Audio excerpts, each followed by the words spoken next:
Thank you very much, Mataji. So, Hare Krishna, everyone. So, thank you for tuning in today. So, today we will begin 7th canto of Srimad Bhagavatam.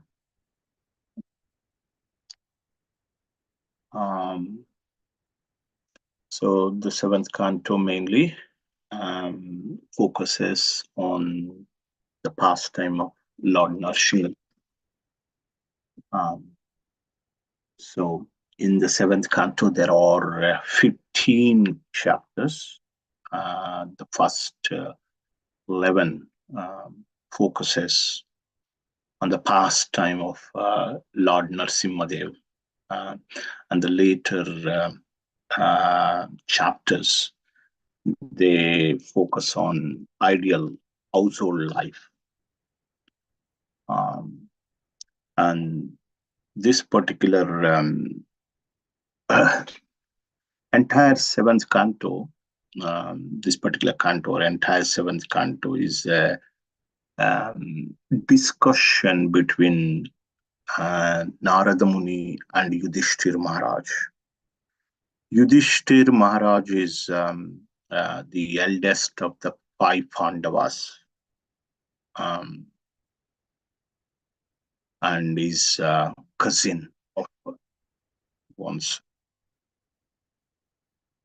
Yeah, so he's a cousin of Lord Krishna, eldest of the 5 Pandavas, Yudhishthir Maharaj.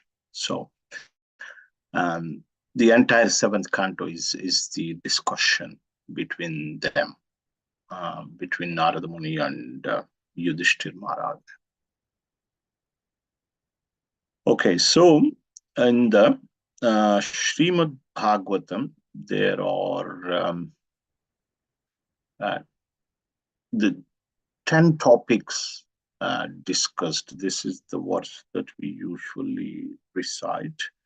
Let me just bring it up. Share the screen. So these are the 10 topics that are being described in the Srimad Bhagavatam, entire Srimad Bhagavatam. If you want to make, if you want to make a note, it is Canto 2, Chapter 10, and first verse, 2:10:1. Shri Shuka Vacha Atra Sargo Visargascha Sthanam Poshanamutayaha Manvantareshanu Katha Nirodho Muktirashraya. So these are the 10 topics. Sarga means creation, primary creation done by the Lord. Creating the universe. That is the primary creation. And once the creation is done, then there is Lord Brahma. And the Lord Brahma further creates. Lord Brahma and his descendants will further create. That is called Visarga. So Sarga means creation, primary creation. Visarga is secondary creation. And these were elaborately discussed in the 3rd canto and 4th canto of Srimad Bhagavatam, Sarga and Visarga, primary and secondary creation.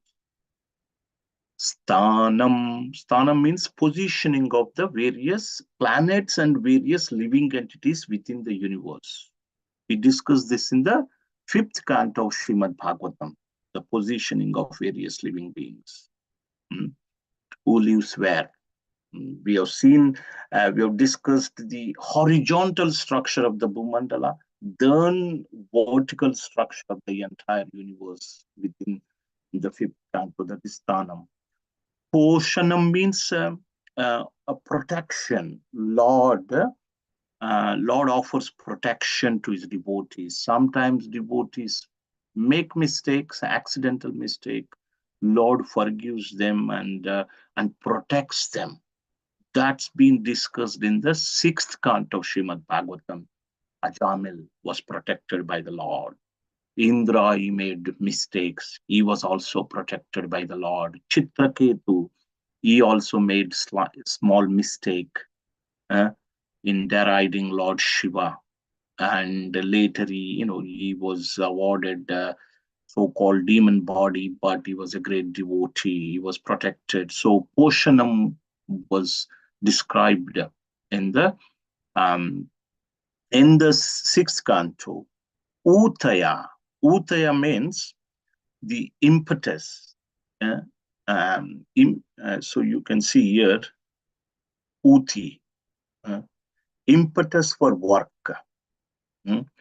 So this is, according to our acharyas, impetus, the uti aspect has been described in the seventh canto of Srimad Bhagavatam. Activities of Prahlad Maharaj, auspicious activities of Prahlad Maharaj, inauspicious activities of Hiranyakashipu, like that. So this is Uti. Hmm? The seventh canto has been, Uti has been described in the seventh canto of Srimad Bhagavatam. So let's begin this chapter. There are two major questions. This particular chapter and titles, whether Lord is partial or impartial. Hmm? And the title is actually the Supreme Lord is equal to everyone. Lord is equal to everyone. So in the let me bring up this. In the sixth canto of Srimad Bhagavatam, when we were discussing the story of Diti, and Diti sold her husband Kashyapa meticulously in order to get a boon to have a son who can kill Indra. Why did she do that? Why did she wanted to have a son? Yes, Arya? Is it because her sons were Hiranyakashipu and Hiranyaksha, who were killed by Lord Vishnu? So to favor Indra. Yeah, to favor Indra. Yeah. So this was the point. Thank you. Thank you.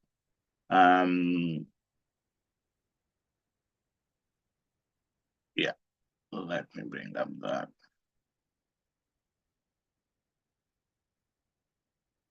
So here you can see that, instigated by Indra, Vishnu killed the sons of Diti. So Diti had, Vishnu kind of showed some favoritism to Indra and killed my son, Hiranyaksha and Hiranyakashipu. So, and she decided to have a son who can kill Indra. So, and then, of course, in that story, what did Kashyapa do? Kashyapa tricked Diti, and thereby he engaged her in the worship of Lord Vishnu. Thereby, she had 49 Maruts who were then be elevated to the position of demigods. After hearing that story, Parikshit Maharaj, for our benefit, for the benefit of common people, so he is inquiring from the Shukadev Goswami, is asking another question. The question is that why is Lord partial to Indra? Why is Lord impartial to the sons of Titi or demons? Why is he? Like a common man is affected by these dualities. Why is Lord does this? Why is Lord partial? So that was the question asked by Parikshit Maharaj. Parikshit Maharaj knew, but for our benefit, and also when Parikshit Maharaj asks these questions, then there is more katha, more description, more narrations of the pastimes of the Lord will be described by Shukadeva Goswami. That's the reason Parikshit Maharaj asked that question. The first part of the chapter talks about that, and then the second part of this chapter talks about Shukadeva Goswami citing an example to back up his explanation um, from the discussion between Narada Muni and Yudhishthir Maharaj. So these are the 2 points. Elaborately, this chapter focused on these 2 points. Okay, so now can we have a volunteer to read first 12 verses? If you're in a position to read, please raise your hand, then I can pick up accordingly. Let's go with Meena Mataji, and we will also give chance to other devotees as well later on. Okay, Mataji, first 12 verses, please.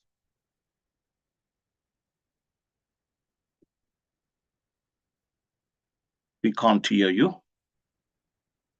Sorry, Prabhuji, what chapter is that? First chapter. Okay. So we are beginning the 7th canto of Srimad. Yeah, so chapter 1, yeah? Okay. Yeah, it must be first chapter. Yeah. King Parikshit inquired, Mighty Brahmana, the Supreme Personality of Godhead, Vishnu, being everyone's well-wisher, is equal and extremely dear to everyone. How then did he become partial like a common man for the sake of Indra and thus kill Indra's enemies? How can a person equal to everyone be partial to some and inimical towards others? Text 2. Lord Vishnu, himself the Supreme Personality of Godhead, is the reservoir of all pleasure. Therefore, what benefit would he derive from siding with the demigods? What interest would he fulfill in this way? Since the Lord is transcendental, why should he fear the Asuras, or how could he be envious of them? Text 3. O greatly fortunate and learned Brahmana, whether Narayan is partial or impartial has become a subject of great doubt.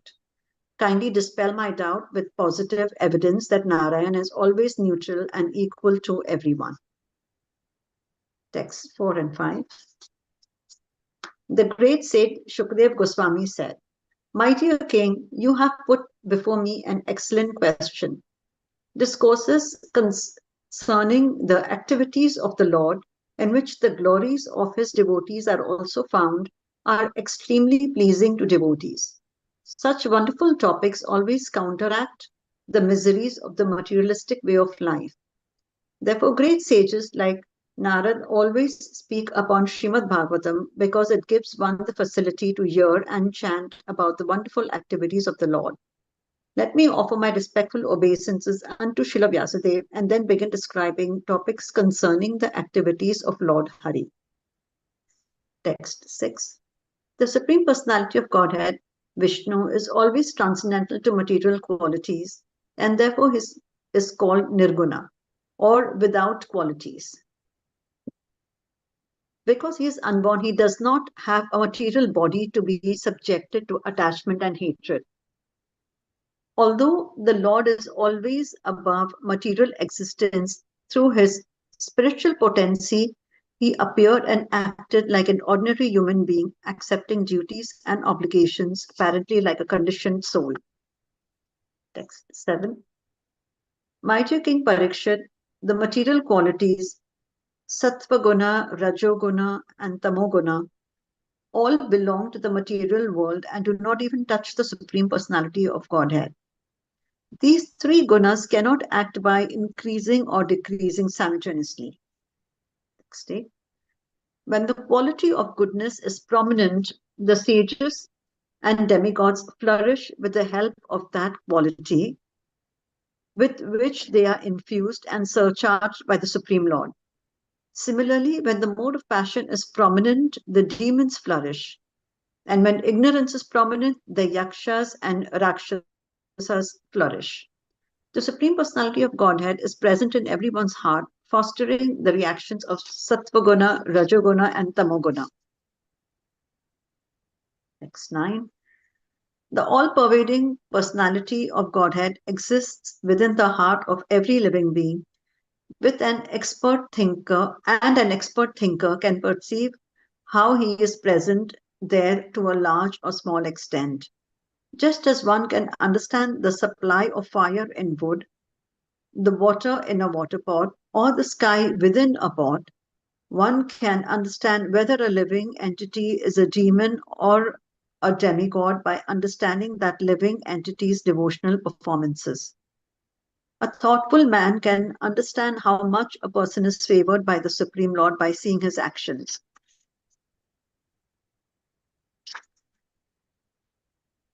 So, Text text 10. When the Supreme Personality of Godhead creates different types of bodies, offering a particular body to each living entity according to his character and fruitive actions, the Lord revives all the qualities of material nature, Sattvaguna, Rajoguna, and Tamoguna. Then, as a supersoul, he enters each body and influences the qualities of creation, maintenance, and annihilation, using Sattvaguna for maintenance, Rajoguna for creation, and Tamoguna for annihilation. Next 11. O great King, the Supreme Personality of Godhead, the controller of the material and spiritual energies, who is certainly the creator of the entire cosmos, creates the time factor to allow the material energy and the living entity to act within the limits of time. Thus, the Supreme Personality is never under the time factor nor under the material energy. Text 12. O King, this time factor enhances the Sattva Guna. Thus, although the Supreme Lord is the controller, he favors the demigods who are mostly situated in Sattva Guna. Then the demons who are influenced by Tamoguna are annihilated. The Supreme Lord induces the time factor to act in different ways, but he is never partial. Rather, his activities are glorious and therefore he is called Urushrava. Urushrava. Hare Yeah. Krishna. Thank you very much, Mataji. Okay, so as I mentioned before in the beginning, that Parikshit Maharaj asked this question, whether Lord is, partial or impartial, because it appears that he's partial because he's taking the side of demigods, deciding with the demigods, and trying to show some favoritism. And Lord is, it is mentioned in the first verse. Let me bring up.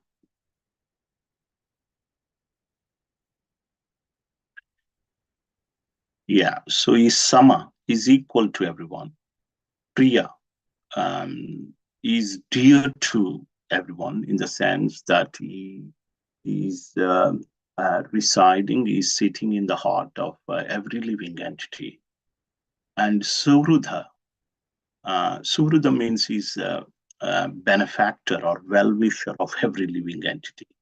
So, such kind of Lord, how can he be partial and show favoritism to certain individuals?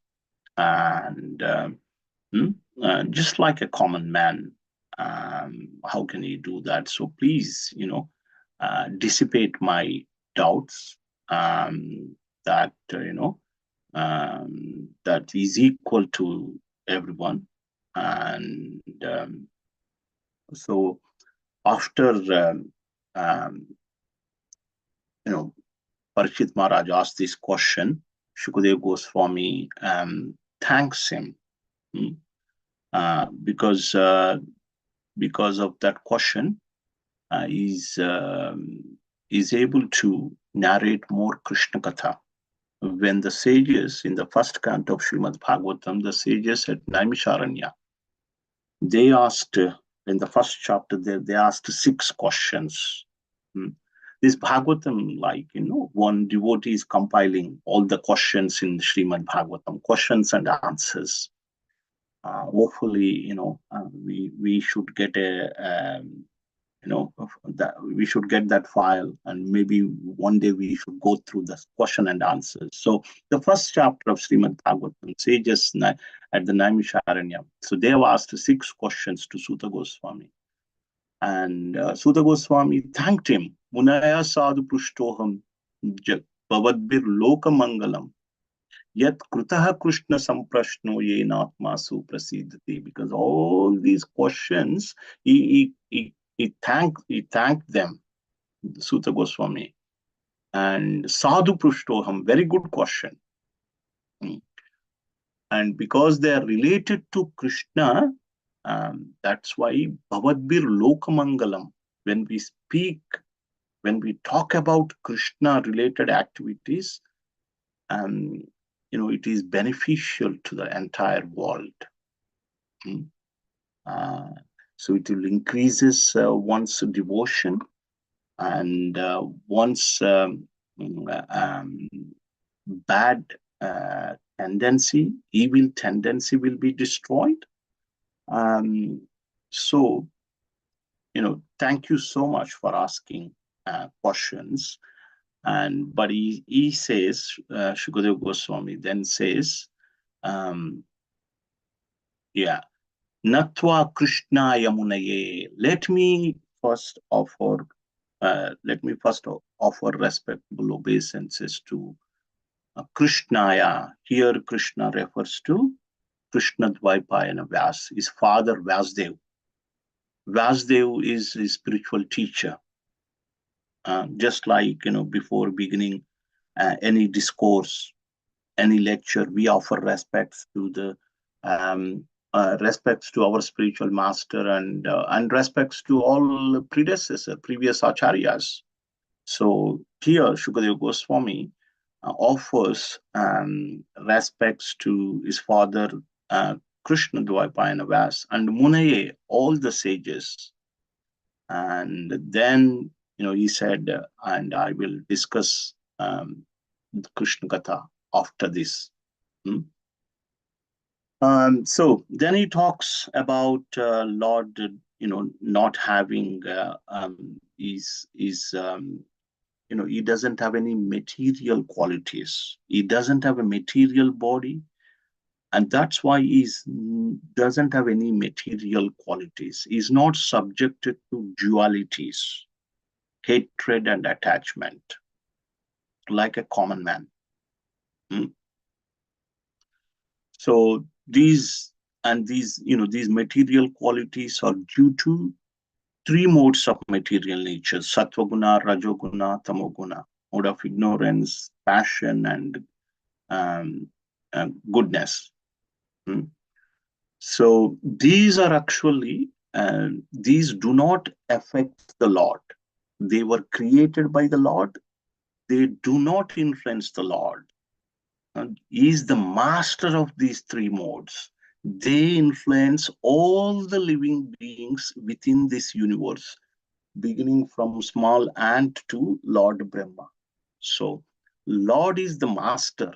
They will not affect. Just because someone says something, is not affected. Just like a common man.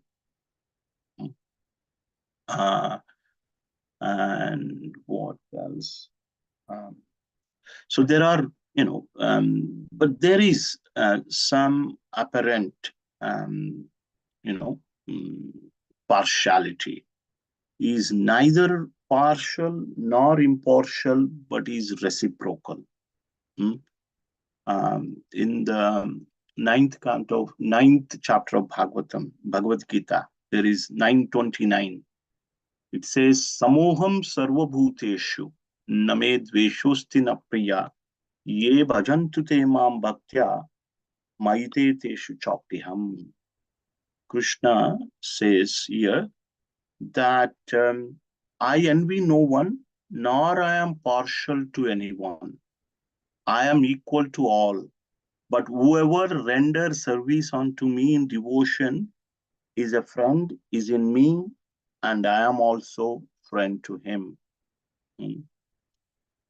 So Prabhupada gives, an example that mother, parents, they like every child, every children. Mm. Uh, um, but they show more attention to their own children, or sometimes mother, as mother may show more affection to the child who is more depending on her. Although she may have several children, but she may show more attention, pay more attention to one particular child who needs our help, or who is after her, who is completely dependent on her. That is quite natural. And another example is that a teacher may, when a teacher teaches, there are several students in the classroom, but some students are paying more attention and some are not. And the teacher will encourage everyone to pay attention, but however, some do not. So teacher obviously had to, will be liking, will show some favoritism to the students who are paying more attention. He may give some extra material to them to study like that. Uh, um, yeah, so the various things that are happening, because of the time factor. It's the time factor that influences sattva guna. Thereby, although he favors the demigods who are mostly situated in sattva guna, and the demons who are influenced by tamoguna are annihilated. The Supreme Lord induces the time factor to act in different ways, but he's never partial. Rather, his activities are glorious. Um, so, of course, this will be further explained later. And whatever Lord does is there for good. If he's punishing someone, it is for their good. If he's rewarding someone, it is for their benefit. But yes, there is some, he reciprocates, he's equal to everyone.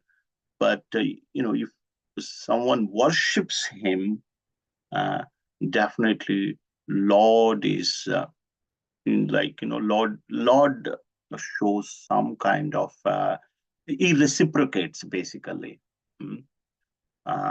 So, and it will be further explained later. And after explaining this, Shukadeva Goswami then says that there is a discussion between your grandfather Yudhishthir Maharaj and Narada Muni about a similar incident. So, and then he narrates the entire story, entire discussion between Narada Muni and Yudhishthir Maharaj. So let's read from text 13 to 21. So who would like to read?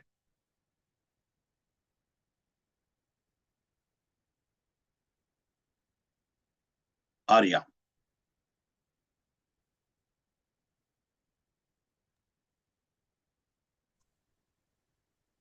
Formerly, O king, when Maharaj Yudhishthir was performing the Rajasuya sacrifice, the great sage Narada, responding to his inquiry, recited historical facts showing how the Supreme Personality of Godhead is always impartial even when killing demons. In this regard, he gave a vivid example. O king, at the Rajasuya sacrifice, Maharaj Yudhishthir, the son of Maharaj Pandu, personally saw Shishupal merge into the body of the Supreme Lord, Krishna. Therefore, struck with wonder, he inquired about the reason for this from the great sage Narada, who was seated there. While he inquired, all the sages present also heard him ask his question.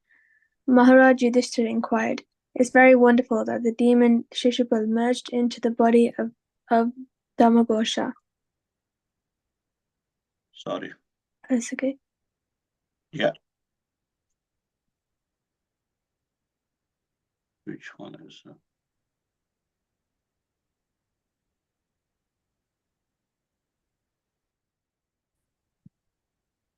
I think it's up.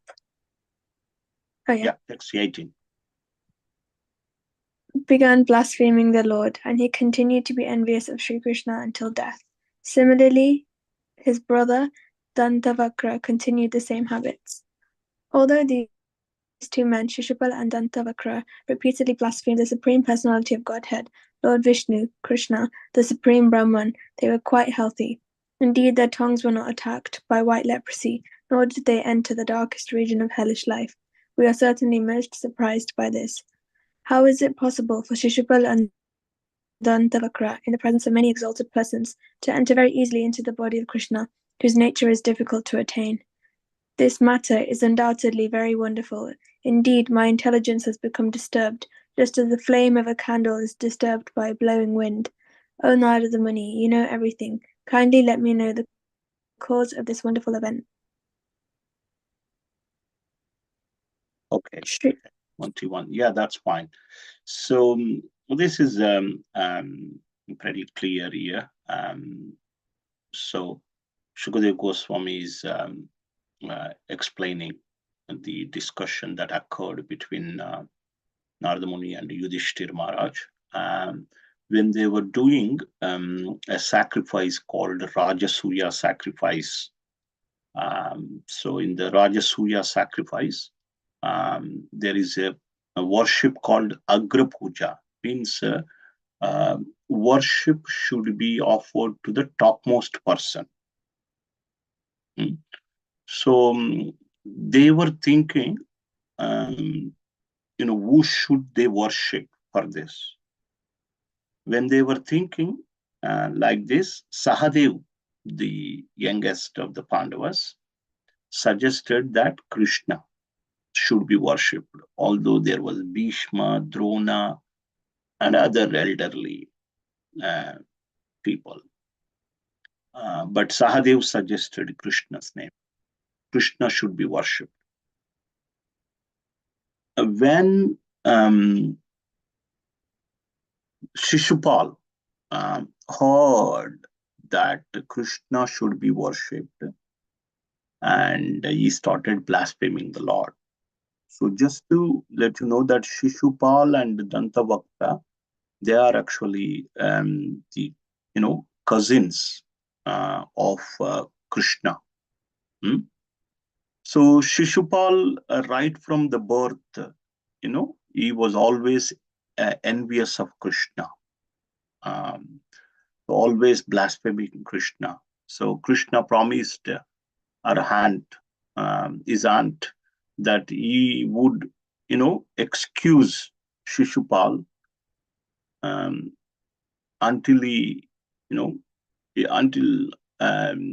makes 100 mistakes. 100 blasphemies will be tolerated by Krishna.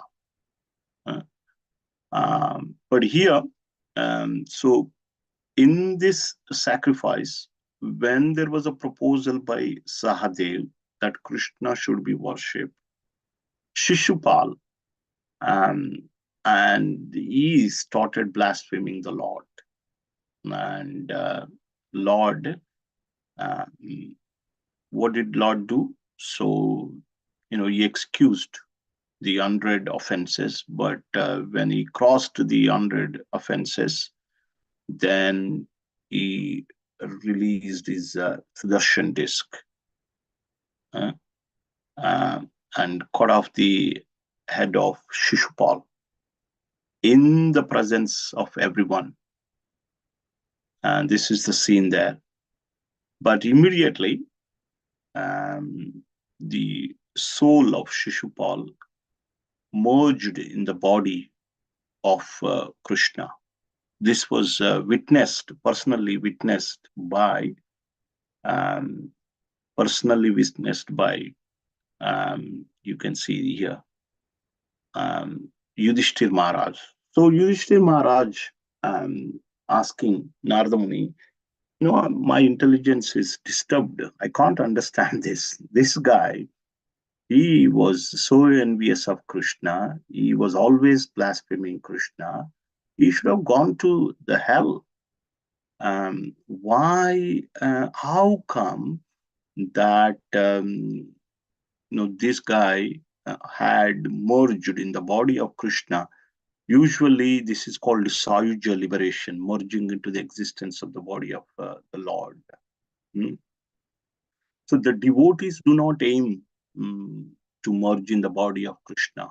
But whereas the jnanis, they like to, merge in the body or in the body of the Lord, that is Brahma Jyoti.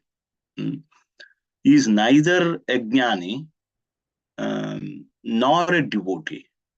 But how come this demonic personality had been, or had attained the liberation of merging into the existence of the Lord, merging in the body of the Lord? So, my intelligence is disturbed. Please, can you kindly explain me the reason for this? Yes, Arya, you wanted to ask a question, or that was an old hand you raised? Sorry, that was from before. Before, yeah. Okay, so so there was a history behind this, and Narada Muni explains further. So can we read text 22 till 32, please? Who will be reading the next session?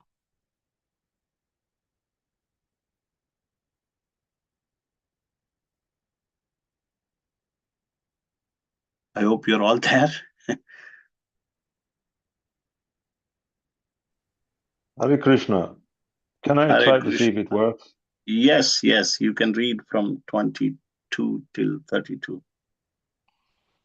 Okay. Sri Shukadev Goswami said, after hearing the request of Maharaj Yudhishthira, Narada Muni, the most powerful spiritual master, who knew everything, was very pleased. Thus he replied in the presence of everyone taking part of the Jagna. Text 23. The great sage Sri Narada said, O king, blasphemy and praise, chastisement and respect are experienced because of ignorance.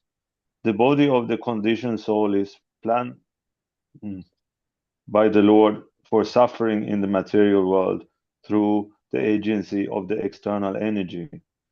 Text 24. My dear king, the conditioned soul, being in the bodily conception of life, considers his body to be his self and considering everything in relationship with the body to be his. Because he has this wrong conception of life, he is subjected to dualities like praise and chastisement. Text 25. Because of the body conception of life, the conditioned soul thinks that when the body is annihilated, the living being is annihilated. Lord Vishnu, the Supreme Personality of Godhead, is the supreme controller, the super soul of all living entities. Because he has no material body, he has no false conception of I and mine. It is therefore incorrect to think that he feels pleasure or pain when blasphemed or offered prayers. This is impossible for him. Thus he has no enemy and no friend. When he chastises the demons, it is for their good. And when he accepts the prayers of the devotees, it is for their good. He is affected neither by prayers nor by blasphemy. I don't know how long did you want me to read? Go ahead until 32, please. Okay. Text 26. Therefore, by enmity or by devotional service, by fear, by affection, or by lusty desire, by all of these or any one of them, if a conditioned soul somehow or other concentrates his mind upon the Lord, the result is the same. For the Lord, because of his blissful position, is never affected by enmity or friendship. Text 27. Narad Muni continued by devotional service. One cannot achieve such intense absorption in thought of the Supreme Personality of Godhead as one can through enmity towards him. That is my opinion. Text 28 to 29. A grassworm confined in a hole of a wall by a bee always thinks of the bee in fear and enmity, and later become a bee simply because of such remembrance. Similarly, if the conditioned soul who other think of Some or other. I don't get it. Some or other Somehow think of. or other, somehow or other think of Krishna, who is Sakshid Ananda Vigraha, they will become free from their sins. Whether thinking of him or their worshipable Lord or an enemy, because of constantly thinking of him, they will regain their spiritual bodies. Text 30. Many persons have attained liberation simply by thinking of Krishna with great attention and giving up sinful activities. This great attention may be due to lusty desires, inimical feelings, fear, affection, or devotional service. I shall now explain how one receives Krishna's mercy simply by concentrating one's mind upon him. Text 32. My dear King Yudhishthira. 31. Yeah, sorry, 31, yeah. My dear King Yudhishthira, the gopis by their lusty desires, Kamsa by his fears, Sisupala and other kings by envy, the Yadus by their familiar relationship with Krishna, you Pandavas by your great affection for Krishna, and we, the general devotees, by our own devotional service, have obtained the mercy of Krishna. Text 32 now. Somehow or other, one must consider the form of Krishna very seriously. Then, by one of the 5 different processes mentioned above, one can return home back to Godhead. Atheists like King Vena, however, being unable to think of Krishna's form in any of these 5 ways, cannot attain salvation. Therefore, one must somehow think of Krishna, whether in a friendly way or inimically. Thank you. Hare Krishna. So, Narada Muni explains to Yudhishthir Maharaj that Lord is not affected by this kind of blasphemy. And unlike a common man is affected by praise and blasphemy. So Lord is different. Lord as a spiritual body is transcendental, is not affected. But however, he did mention here that if he chastises demons, it's for their good, and if he blesses the devotee, it is for their good. So whatever he does is wonderful, is for their benefit. So Krishna doesn't have no false conception of I and mine. And he accepts, when he accepts the prayers of the devotee, it is for their good, and is affected neither by blasphemy nor by prayers. He says, therefore, so this is 26, verse 26. So these are different ways Narada Muni tells Yudhishthir that how one can attain Krishna. तस्मात् वैरानुबन्धेन निर्वैरेण भयेन वा स्नेहात् कामेन वा युञ्ज्यात् कथञ्चिन्नेक्षते पृथक्. So vairanubandhena, by constant enmity, by devotion, by fear, from affection, and by lusty desires. Some or other, if one concentrates on the Lord, one will, be able to attain him.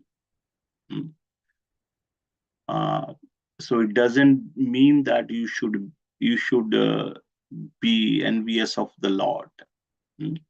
Devotion means anukulyena krishnanushilanam. One should do favorable devotion. So these, there are some instances, and here mentioned Vairena, and these extreme, some of the demons who are like, who acts as enemies of Krishna, they were actually, arranged by Krishna. They were always thinking Krishna by that way. But for us, we should serve Krishna favorably. But demons, what kind of liberations demons achieve? It's Brahma Jyoti usually. Yes. So usually merging into the body of existence, Sayujya Mukti. But devotees achieve a different liberation, where there is service. So the conclusion is that one should not give up pure devotional service. For one's own benefit, one should not imitate Hiranyakashipu or Shishupala. This is not the way to achieve success. So, by devotional service, one cannot. Yeah. Then after saying this, Narada Muni says, through enmity, you can be more absorbed than through the devotion. The absorption on the Lord. So here Narada Muni is being humble, minimizing his own position. He is a devotee, he is a bhakta, he is absorbed in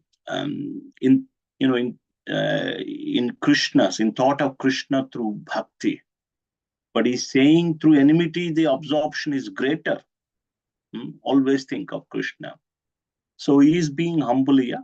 And, Prabhupada gives the example of Chaitanya Charitamrita, the author Krishnadas Kaviraju Goswami.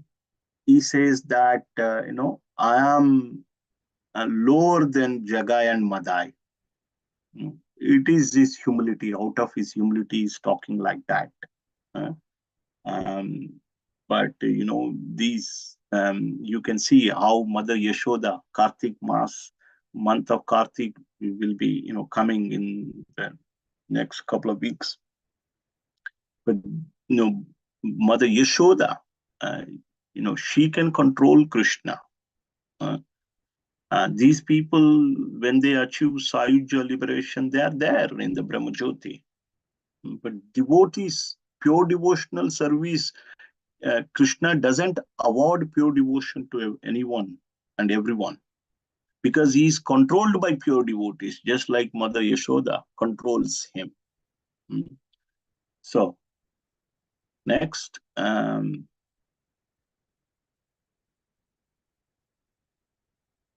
yeah. So, kama dveshad bhayat snehat yatha bhaktyeshvare manaha aveshatad agham itva bhavastad gathim gataha. Kamat. So, by here, simply thinking of Krishna, due to lusty desires, inimical feelings, fear, affection, or devotional service.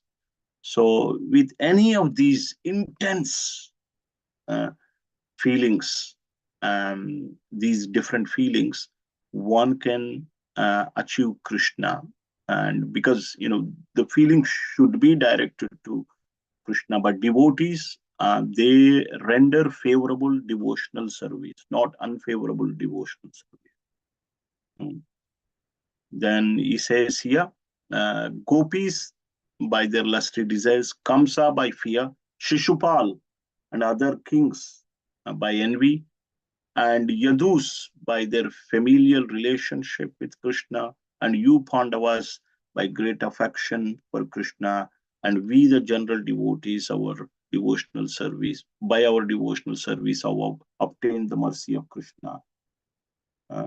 So here, Narada Muni is saying, yes, Shishupal attained Krishna by enmity, and there are different ways by which one can absorb in Krishna, thought of Krishna, and then attain him. And he says, even a grass worm, being controlled by the bee.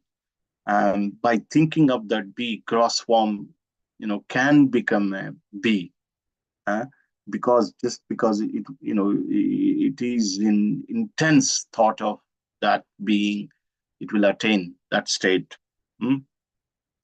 So, but the point here is,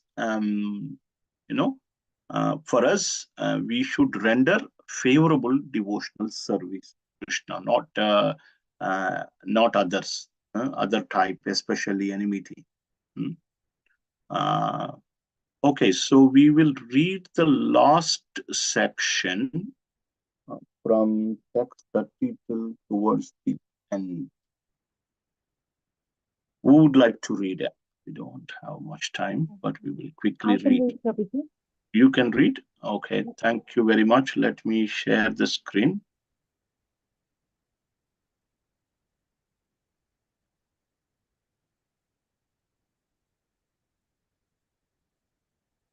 '33 onwards, please.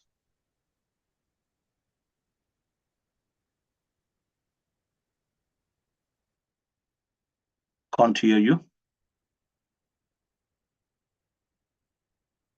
Who said?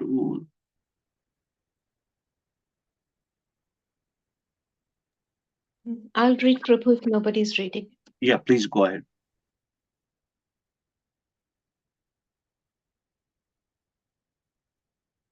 Manjurada Mataji, please go ahead.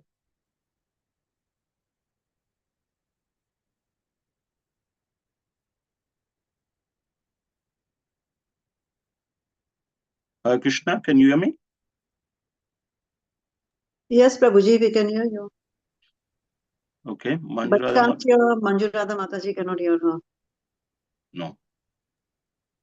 Prabhuji, do you want to read? Can you hear me now? Now, yes. Yeah, okay.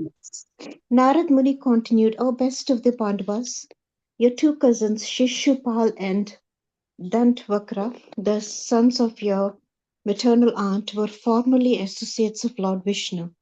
But because they were cursed by the Brahmanas, they fell from Vaikuntha to this material world.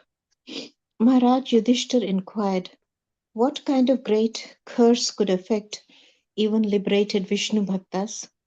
And what sort of person could curse even the Lord's associates?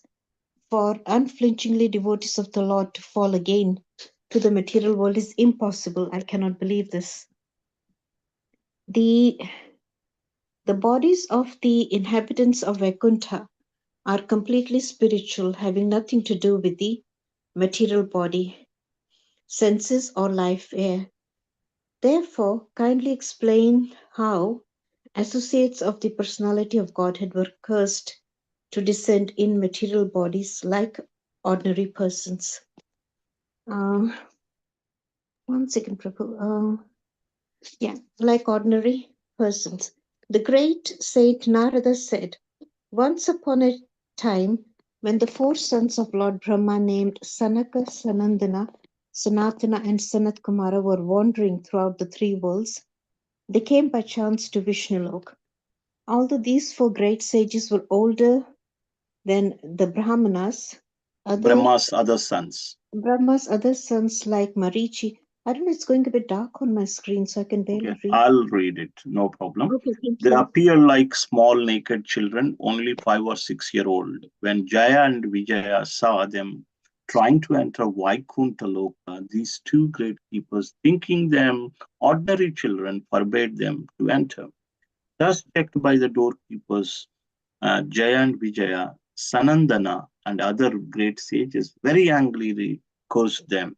You two foolish doorkeepers, they said, being agitated by the material qualities of passion and ignorance, you are unfit to live at the shelter of Madhudvisha's lotus feet, which are free from such modes. It would be better for you to go immediately to the material world and take your birth in a family of most sinful asuras.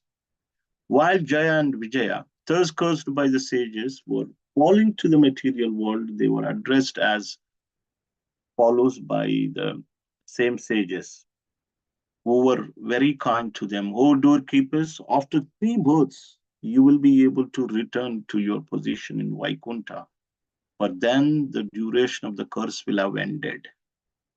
These two associates of the Lord, Jaya and Vijay, later descended to the material world, taking birth as the two sons of Diti, Hiranyakashipu being elder and Hiranyaksha the younger. They were very much respected by the Daityas and Danavas, demonic species. Appearing as Narsimhadev, the Supreme Personality of Godhead, Srihari, killed Hiranyakashipu when the Lord delivered the planet Earth, which had fallen in the Garbhodaka ocean. Hiranyaksha tried to hinder him, and then the Lord as Varaha killed Hiranyaksha. Desiring to kill his son Prahlad, who was a great devotee of Lord Vishnu, Hiranyakashipu tortured him in many ways. The Lord, the super soul of all living entities, is sober, peaceful, and equal to everyone. Since the great devotee Prahlad was protected by Lord's potency, Hiranyakashipu was unable to kill him in spite of endeavoring to do so in various ways. Therefore, the same Jaya and Vijay, the two doorkeepers of the Lord Vishnu, took birth as Ravana and Kumbhakarna, begotten by Vishrava in the womb of Keshini. They were extremely troublesome to all the people of the universe. Narada Muni continued, my dear king, just to relieve Jaya and Vijaya of the Brahmana's curse, Lord Ramachandra appeared in order to kill Ravana and Kumbhakarna. It will be better for you to hear narrations about Lord Ramachandra's activities from Markandeya. In their third birth, the same Jaya and Vijaya appeared in a family of Kshatriyas as your cousins, the sons of your aunt. Because Lord Krishna struck them with his disc, all their sinful reactions have been destroyed. Now they are free from the curse. These two associates of Lord Vishnu, Jaya and Vijay, maintained a feeling of enmity for a very long time. Because of always thinking of Krishna in this way, they regained the shelter of the Lord, having returned home back to Godhead. Maharaj Yudhishthir inquired, O my lord, Narada Muni, why was there such enmity between Hiranyakashipu and his beloved son Prahlad Maharaj? How did Prahlad Maharaj become such a great devotee of Lord Krishna? Kindly explain to me. So with this question, entire Narsingadev pastime will be described by Shukadev Goswami. If this question was not asked, Narada Muni would have stopped there itself. This is the explanation by Narada Muni to Yudhishthir Maharaj. Okay, Narada Muni is giving a little bit of background. We studied this in the third canto of Srimad Bhagavatam, when Diti approached Kashyapa for procreation at a wrong time, and these two personalities entered a room. We studied this in the third canto at a great detail. So Narada Muni says that actually, there were Jay and Vijay in the Vaikunta. They stopped the four Kumaras who were naked entering into the Vaikunta. They stopped, and they were cursed by these four Kumaras to come to this material world and accept, as bodies as demons. So we discussed this. Anybody remembers how come somebody from Vaikunta, once you go to Vaikunta, you can't come back. You will not return. You will not take birth again. But how come these two personalities, Jay and Vijay, so they took birth as demons? We discussed this. Yes, Padma Mataji? Because the Lord wanted to engage in a fighting sort of spirit. He wanted to enjoy the fighting, Yes. which can't happen in Vaikuntha. So he wanted to do this. Yes. So it's a Lord's arrangement. The entire thing is Lord's arrangement. Our acharyas have greatly explained in detail that it's Lord arrangement. When Lord wants to fight, he can't do this in the spiritual world. And so that's why it's the arrangement of the Lord, this entire pastime. So, but however, Narada Muni gives that that's how they they fell from Vaikunta, and so initially they were Hiranyaksha, Hiranyakashipu, later Ravana and Kumbhakarna. Then they became cousins of Krishna, as Shishupal and Dantavakta. So as per the curse, after 3 births they would go back. So this is their third birth as demons, and they maintained enmity as per the curse of these 4 Kumaras, and now their curse has ended, and so they have entered in Krishna's body, but they will be restored as associates in Vaikunta. So Krishna, Narada Muni gives this explanation, but in explaining, he says that Hiranyakashipu had tortured his son, great devotee Prahlad. So that's why Narsinghadev had to kill Hiranyakashipu. So then Yudhishthir Maharaj asked this one question at the end: "Oh my Lord Narada Muni, why was there such enmity between, usually fathers like their own children, but how come this Hiranyakashipu, his beloved son, how come he tortured? So please kindly explain me." With that, so entire, pastime of Narsinghadev will be described. So there are, other instances also. Lord being, say Putana was killed, but she came to give poison to Krishna, but Krishna awarded her motherly position.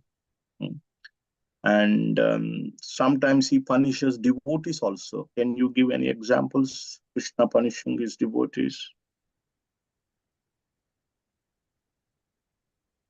Bhishmadev. Yes, punishing, it's it's not exactly punishment, but you are correct in the sense that Bhishmadev had to be killed. But there are other instances. Actually, there is even Chitraketu, story of Chitraketu, right? So after he had association of Sankarshan, he derived Lord Shiva, right? He said to Lord Shiva, and as a result of that, he had to take birth as a demon for some time. And if you remember, there is a story that comes in the 10th canto of Srimad Bhagavatam. Romaharshana Sutta was killed by Balram because, he did not raise from his seat and offer respects to Balram. So, yeah. So Lord also sometimes to correct them. So he punishes devotees. He's impartial this way. But the verse as it explains, he's neither partial nor impartial, but is reciprocal. Ye bhajantu te mam bhaktya maite teshi. So if one worship me with devotion, I'm friend to them, they're also friend. So this is how this chapter ends. So with that question by Yudhishthir Maharaj, and so there will be further discussion. Arya? Could you repeat the point of why the Lord arranged them to fall down from Vaikuntha? You mentioned because something wasn't allowed there. Yes. There is actually this pastime we discussed in the 3rd canto of Srimad Bhagavatam in detail. This, here, when they entered, the description is also given. Full description in the 15th chapter of 3rd canto. I can, put that verse in the group. Yeah, sure. Okay, thank you. Okay. So Hare Krishna, we'll stop here. Thank you very much. Hare Krishna. Gandhara Srimad Bhagavatam ki jai, Srila Prabhupada ki jai, Nitai Gaura Premanandi. Hare Hare Krishna. Hare Krishna. Hare Krishna. Thank you, Prabhuji. Hare Krishna. Hare Krishna. Hare Krishna.